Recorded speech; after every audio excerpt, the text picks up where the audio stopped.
अब ज़ेलेंस्की से पहले अमेरिका पहुंचा यूक्रेनी डेलीगेशन। एक बड़ी खबर आ रही है, यूक्रेनी पीएम ने अमेरिकी वित्त मंत्री से मुलाकात की है और रूस पर प्रतिबंध लगाने को लेकर चर्चा की गई है। यूएस वित्त मंत्री ने यूक्रेन की सुरक्षा का वादा भी किया है। और ओडेसा में ज़ेलेंस्की ने लगाया मिलिट्री रूल। ओडेसा के मेयर को ज़ेलेंस्की ने हटाया। ओडेसा के मेयर पर रूसी एजेंट होने के आरोप।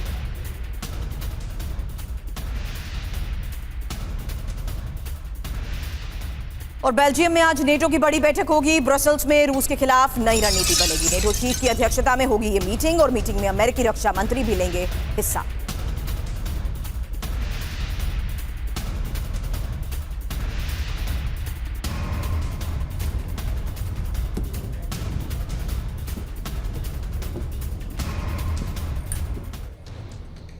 तो नेटो का रेड अलर्ट, एटमी युद्ध निकट। दावा यह कि रूस के बढ़ते खतरे के बीच नेटो की जंगी तैयारी। और ब्रसल्स में आज नेटो देशों का रूस के खिलाफ ये मंथन है। एजेंडा समझिए, जहां रूस के खिलाफ रणनीतिक जवाब पर चर्चा और नेटो सीमा में ड्रोन घुसपैठ के जवाब की ही ये रणनीति। हालांकि नेटो की युद्ध तैयारी, क्योंकि 14 देशों का सबसे बड़ा युद्धाभ्यास नीदरलैंड, बेल्जियम, ब्रिटेन और डेनमार्क के एयरबेस से ड्रिल को लेकर ही खबर। अब यूक्रेन को लगातार ब्रिटेन ड्रोन भेज रहा है और ब्रिटेन 6 महीने में 80,000 ड्रोन भेज चुका है।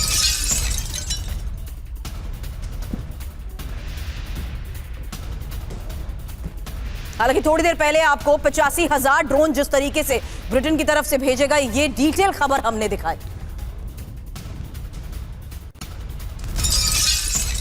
ब्रिटेन में रूसी ड्रोन से खौफ, रूसी खतरों पर ही संसद में चर्चा। ब्रिटेन को डर, चाहे ड्रोन से हमला कर सकता है रूस।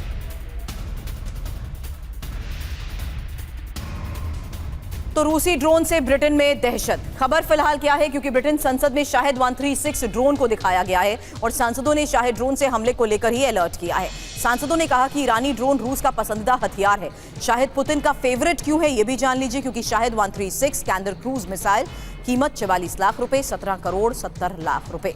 इस बीच यूक्रेन में शाहिद ड्रोन से 38,000 से ज्यादा हमलों को अंजाम दिया जा चुका है, जहां 180 किलोमीटर प्रति घंटा इसकी रफ्तार है और 2500 किलोमीटर इसकी मारक क्षमता। बड़ी बात यह है कि शाहिद 136 ड्रोन का प्रोडक्शन रूस में शुरू।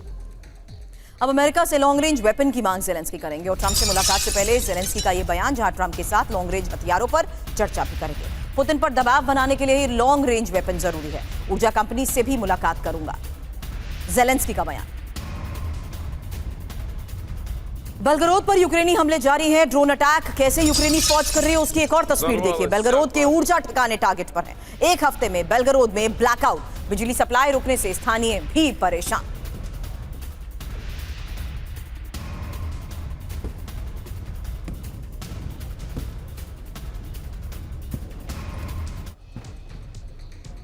तो ज़ेलेंस्की का प्रतिशोध, ऊर्जा ठिकानों पर चोट। जहां अगस्त और सितंबर में अब तक किस तरीके से हमले हुए, 17 रिफाइनरीज पर अटैक हुआ, 21 ऑयल रिफाइनरीज भी टारगेट पर रही।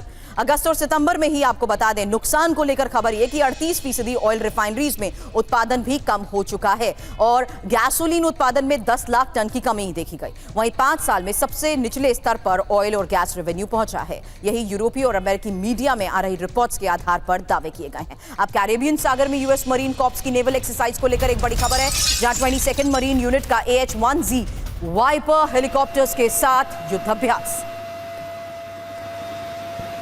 इस एक्सरसाइज में hydra 70 unguided rocket guided weapon से फायर किया गया। UH-1Y वेनम सपोर्ट हेलीकॉप्टर से भी मरीन कॉर्प्स का युद्धाभ्यास।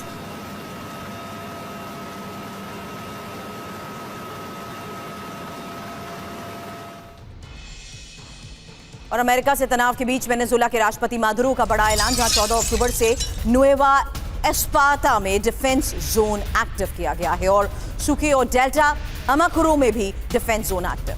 कैरेबियन सी में सुरक्षा को मजबूत करने के लिए लिया गया फैसला। वेनेजुएला और अमेरिका के बीच टकराव अब उस चरण पर पहुंच चुका है जहां पर किसी भी समय अमेरिकी मरीन फोर्स कैरेबियन सागर पार कर सकती है। लेकिन हैरान करने वाली बात तो यह है कि दूसरी तरफ भी तैयारी कम नहीं है। वेनेजुएला के खिलाफ ट्रंप की तैयारी अब उस मोड़ पर पहुंच चुकी है जहां से दो ही रास्ते निकलते हैं, पहला टकराव और दूसरा सरेंडर।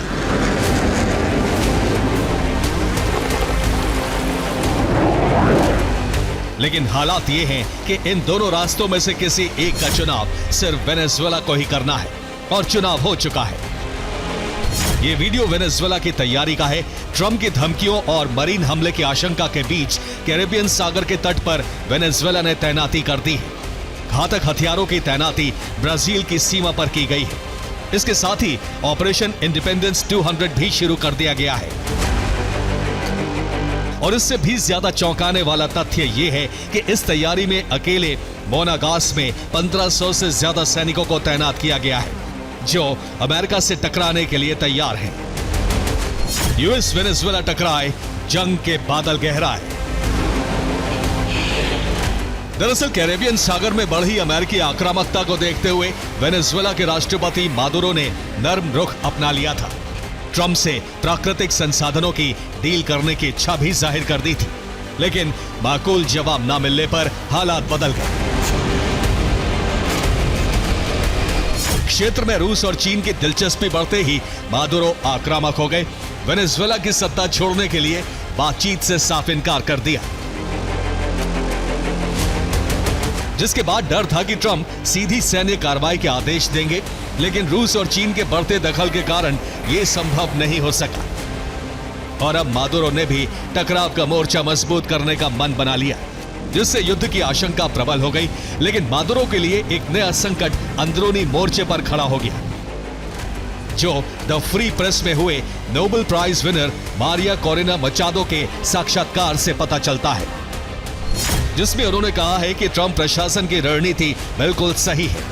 मादुरो वेनेजुएला के वैध राष्ट्रपति नहीं है, वो एक आपराधिक कार्टेल के मुखिया हैं। यानी मादुरो के खिलाफ घरेलू मोर्चा खुल चुका है, जिसका फेस है मारिया कोरेना मचादो।